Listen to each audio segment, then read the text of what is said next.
This episode is brought to you by Shopify.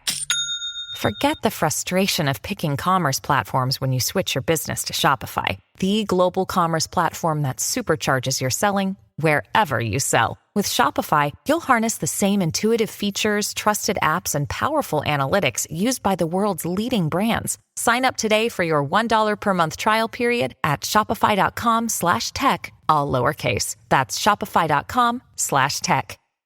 Hey, I'm Adrian from Ad Infinitum, and you are watching Brutally Delicious.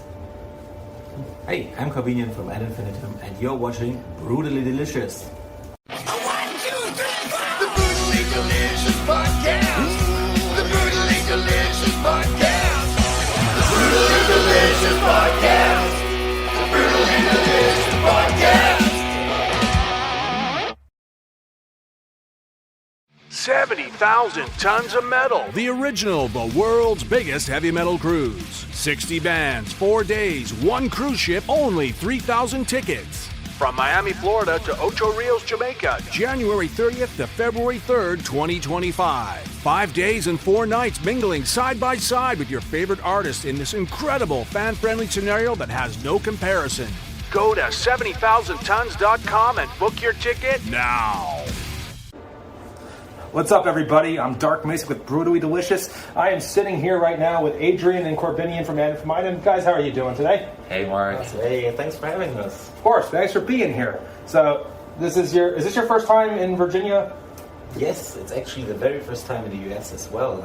Well, not strictly speaking. We have been to Prog Power last September, just for the one-off festival, but this is the very first tour here in the US supporting Kamelot and Hammerfall.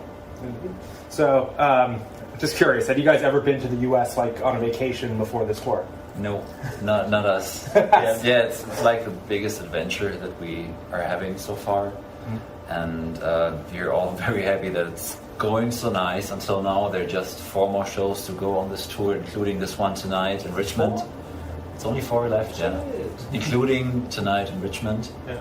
And it's been a great experience so far. We're really... we are very lucky that we have a good driver who is also making sure that we see some of the nice landscapes and have stops at points where it makes sense, that we see some of the country. And yeah, it's awesome. So, I'm glad to hear and welcome. So, your first album was released 2020, right? Chapter 1? Yeah. Exactly. So, your other 2 tour mates... I think Kamelot's first album was 95 or something, and really? I think it was mid 90s. That's I don't know. It's that. Yeah. Were you too alive at the time?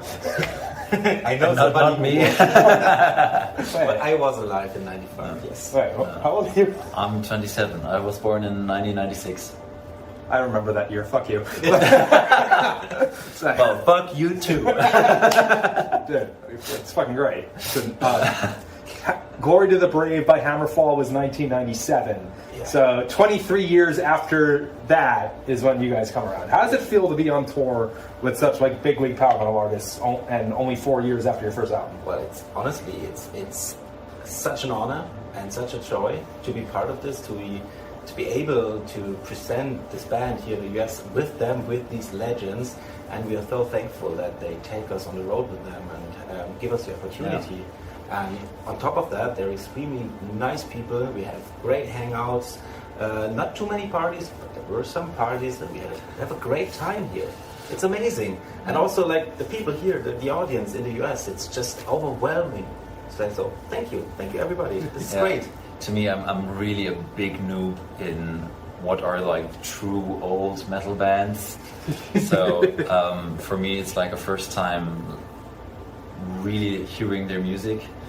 Last time we played at Wacken, and I saw Hammerfall performing on the main stage.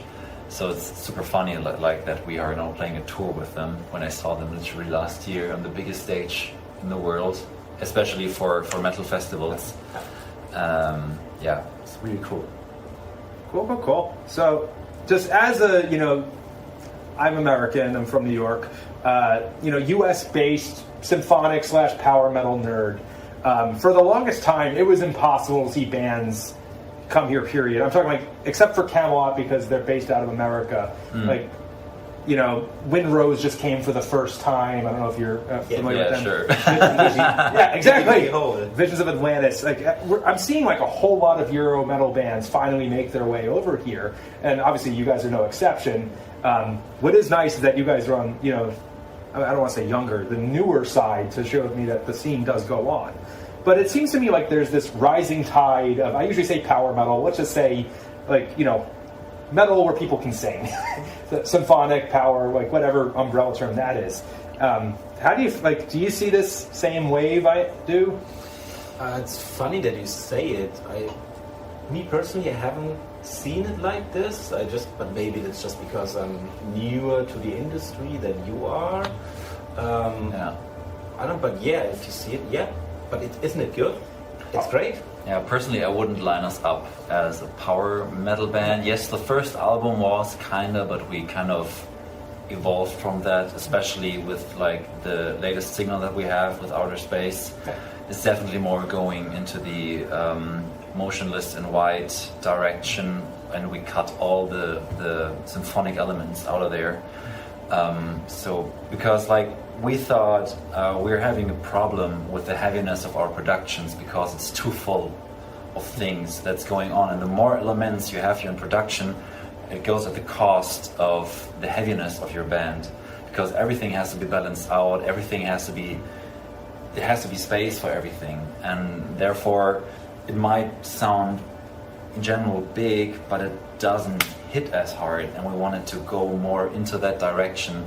And I definitely see that with bands like Illumishade, for example, where I see definitely parallels to that band, or with Rhythm Temptation or Spirit Box. That's more where I see, there are similarities, and we want to go on that wave with them, and grow with them in the same way.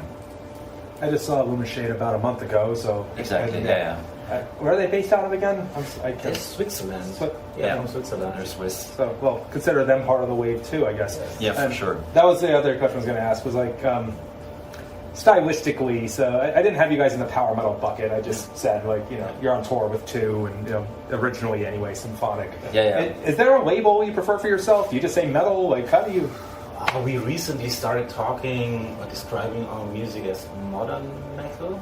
Yeah. Is that right? Yeah, I think so. It fits well because it is kind of modern and it's still metal, and we try to keep it hard. We have really low guitars, so that is modern. I'm having a hard time digesting everything into more and more subgenres, because the influences are countless. We have songs which are this genre, the other one is that, and I know metalheads tend to have their own treasure, this is mine, this is this meth alternative prog indie pop metal, and only I own it. And it's just music, man. It's if you enjoy it and it resonates with you on a certain level, it's yours. You don't need to label it that strictly. It's not important. So just call it metal or modern metal. I mean, you're certainly not. Yeah, we're not thinking about that. It's literally when we write music, it's about what do we like, where, and we grab the ideas out of the room and say, this is something we all like, and we want to go down that road, and we don't know where it ends up. And if there are people who want to label this in their own way, fine. But for us, it's just music. Hey, that's nothing wrong with that. I was just going to say, you say modern metal. You're definitely not 80s metal. Yes. So, I mean, that's about as good as it Nothing goes. wrong with that. Well, no, I mean, I love Judas Priest, and I love all the bands on the bill tonight. Yeah. So, chapters. So you're 3 albums out in 3.5 years, just 3. I don't remember. That's about right. Yeah. How did you do that? Even younger bands, I'm gonna say Ailstorm, for instance, maybe once every 2.5. You've got 3 albums in 3 years. Well, there was nothing else to do. Yeah. As you said earlier, the first album came out in early 2020, and then something happened. Oh, something, yeah. Oh, yeah. And then we didn't have anything to do except keep on writing, keep on try to make a good impression digitally, because it was the only way to present a band. Yeah. We just kept on writing and being creative, and we will. keep on writing and keep creating. Yeah, for sure. Like, I mean, it's not that dense actually if you are calculating it. Like, we had the first album in April 2020, then the next album in fall 2021, which is literally 1.5 years. It's totally fine to do that. And then again, 1.5 years, early 2023, the next one. And in between was the acoustic version of the first album. Yeah, but that was a holiday project. Like, Yeah, but still. it was definitely in the first 2 months of nobody knew what was going on. And we were all just playing around with ideas, and that's how the acoustic album happened. So in the US, people just learn to make banana bread. You actually did something productive. Hey, I love banana bread. Well, yeah, that was the stereotypical, like, you know, we can't go to the movies anymore, let's, bake. So, interesting. By the way, like, every year and a half, even by today's standards, is still insane. Totally different genre, but like back in like the 70s, I know Kiss used to put out an album like every 6 months. Now those days are long past us, but still. Yeah, I think the first 2 albums are both 1974. Why do I remember this? And then Dressed to Kill and Alive were both 75, and The Destroyer was March 70. All right, I'm going to stop. But so I'm kind of weird. Impressive. But I'm weird with dates like that. So yeah, like back then it was every 6 months, but now, like even though it's gotten cheaper to record, like. Flex your business with an American Express Business Gold Card. You'll earn 4 times membership rewards points on your top 2 eligible spending categories, like transit and electronics, each month, on up to $150K in combined purchases per year. Plus, you can now earn 3 times membership rewards points on flights and prepaid hotels booked on AmexTravel.com. Terms and points cap apply. Learn more at AmericanExpress.com/business-gold. Amex Business Gold, built for business by American Express. If a band I like comes out more than every 2.5 years, it's a miracle. Yeah, but I get it. Yeah, I mean, Architects, as far as I remember, they also did the same thing. They had like 2 albums within 2 years, and it can work. And for some bands, it definitely works. For example, there's the band Feuerschwanz in Germany. They're they actively like crazy. Do you know releasing that? like crazy, and there's like, and I think for them it's good because they're all the time present in the socials, on the channels, in YouTube, in the reaction YouTubers. They're all over the place if you're into that kind of bubble and into that kind of music, and there's no way around them because they're so active. And it's not like we're doing the same thing or that we're trying hard to do the same thing, but we just want to stay productive. There's no way we wouldn't have any advantage of not being productive. No, it comes from within. Yeah. And also it is weird because once you write a song, you commit to it, you record it, then you play it live, and after the first tour, so you almost get a little bit bored of it, and you want to play the unreleased songs. You just did a demo of this. You want to present them to the audience. Yeah. So exactly. So, is there a chapter 4 coming out? Nothing has been officially announced. Yeah, that's all we can say. Now's your chance. You can officially announce it here if you want. Okay. There would be people killing us if we would. Okay, so but just watch our socials. Sure. You want to like wink at the camera? Watch them. Follow us on Instagram, please. So I presume it'd be going into that like more, let's say, spirit boxy kind of genre. Is it? That's the thing, because like the latest song, Outer Space, has been labeled like, or we got many comments like, oh, that's definitely a spirit box vibe, and I don't really get it, because to us it's just, yeah, we have deep guitars, Melissa is screaming like she has done before, she is dealing with clean vocals. It's not like Spirit Box is the only band has the right to do it. We've done it before in other songs as well. Of course, I understand the parallels are now even closer because we ditched the symphonic elements, but aside from that, nothing changed. And it's not like well, I would a little bit disagree. Yeah, Some I mean, things change because we, like with every song that we write and every album that we write, we find our true identity as songwriters even more, and we evolve. So all I'm saying, completely different. All I'm saying is, take Within Temptation, add some screams. Does it make the band Spirit Box? No. So it's many bands are screaming and mixing with cleans and with djenty elements and with modern synth EDM productions. That's nothing new, and we try to find our way within that style. But of course, if we had other songs up our pockets, we would also try different stuff.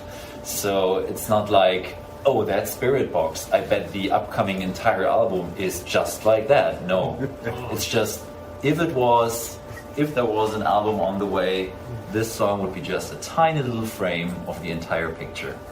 I was using your comparison to Spirit Box, by the way. I just meant less symphonic, but yeah. No, it's not like that I'm trying to picking like a reference apart. It's just because I've seen it so often in the comment sections that people mentioning, oh, that's a Spirit Box copy, and I see it as a compliment. Spirit Box is a great band. Yeah, I see it when I would appreciate more as a compliment if it's like said in the way, oh, that's nice that you are evolving, and it's not like, oh, that's a Spirit Box copy. I see it as a compliment, really. Yeah. But I don't take it personally. To me, I'm just reading it and observing it. It's a great song. And there's another song that we wrote that we're really curious about how people would react. We're saying way too much. Corby, shut the fuck up.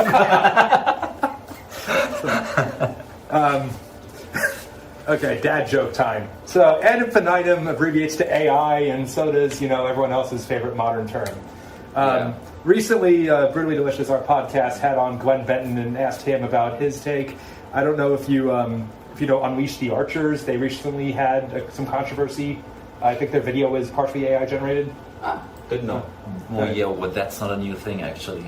Well, what are your thoughts on it? Have you ever thought about integrating it? Okay, let's put it that way. Like in our latest music video, Outer Space, there's also I know for a fact that our videographer worked with AI to complete images. Like, for example, we worked with a white box, same principle like with a green screen, and he extended the picture with AI in Photoshop and work with that. So if you use it as a tool, it's totally fine. And I don't get I would see it more as a chance. But of course, I do not really know what it means for the music industry as of now. Yeah. I'm also not sure. There's a very good YouTuber called Adam Neely. Oh yeah. He recently made a video about AI music and Turing test. I would highly recommend to everybody to watch that, because for me it was a very good insight in what AI music is and what the future could be and what it cannot do.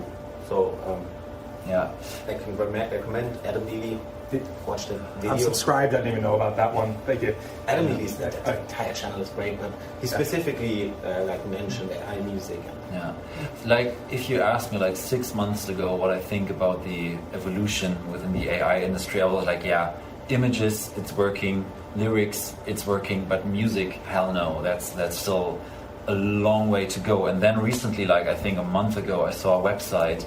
You just type in your prompt and it comes up with vocals, with an entire production, sound design, and of any style. And I was like, the evolution is going so fast. For a short moment, I was really intimidated by that. But at the same time, for me as a music consumer, I'm always about what have these people to say, what are their experiences, what are the emotions they want to try to transport, and what are the things they want me to resonate with. And that's the human element within that I feel understood by another musician. That's to me what music is about, and nothing AI can really replace. I understand when you're using AI within music production as a tool that let's say, makes things faster. For example, you're searching for a sound, or you're searching for some kind of mastering chain, and the AI helps you to, hey, I would give you this example of how you could improve your sound on that one because you have a problem, or frequency clashes here and there that you don't immediately see, or your hardware that you use, for example, your headphones don't really show you the problems that you have in the low end, and the AI is able to tell you that. I'm all up for it, because it will help you spending even less money on really expensive equipment. But anything else, I hope it won't steal our jobs. I see a little bit of a conflict in royalties, to be honest, because it's not clear where royalties for AI-generated music go to. For example, if there's like on Spotify, people listen to a playlist that's entirely made out of AI music, where do the royalties go? If it's a playlist from real bands, the royalties go to the bands. Yeah, the problem also with Spotify is that the royalties are just one big pot, and from that each artist gets his rightful share. But the more AI music lands in that pot, the smaller the share gets to the artist. So that's a really big problem. And I've heard rumors, I don't know if it's true, but I've heard rumors that Spotify is featuring these AI music, so they share, they have to pay to the artist is even less than it already is. And that's criminal to my perspective. But I don't know, let's see where it's going. I mean, Alex and Kamelot's trying to do something with that. I guess just last thing before we wrap up. I always ask, are you guys going on, playing 70,000 tons of metal next year? Is that another you can't say? I don't know. I don't think so. We haven't been approached. No. I mean, it was sometimes in the talks, but nothing has been confirmed. Yeah. And so, I'm sorry. That's fine. but we would not say no. I just meant next year's plans. Like, do you have a headline running you? What's going on? There's a couple of tours planned, but nothing that we can announce yet. But there's stuff in the works. I mean, this fall we're in Europe for another 3 weeks with Kamelot, Blackbriar, and Frozen Crown. Yes, sir. Oh, that's a good And we will be in the usual cities all over Europe this fall. Make sure to get your tickets. And everything else will be announced very soon, I guess. Awesome. Yes. Well, guys, thank you so much. Thank you very much. Thank you. Hello, everybody. I'm Bruce. And I'm Nolan, and this is the Corner of Gray Street podcast. As longtime Dave Matthews Band fans, we set out to create a podcast to dive deep into the past, present, and future of DMB. Not only do we recap and review shows within an ongoing tour, but we revisit past shows from throughout the band's history, conduct interviews with a wide variety of guests with ties to DMB, and create unique and exclusive content like our Concerts on the Corner series. Whether you're a fan of the band or just a fan of great music, we think you'll find something you'll enjoy. We can't wait to see you on the Corner of Gray Street.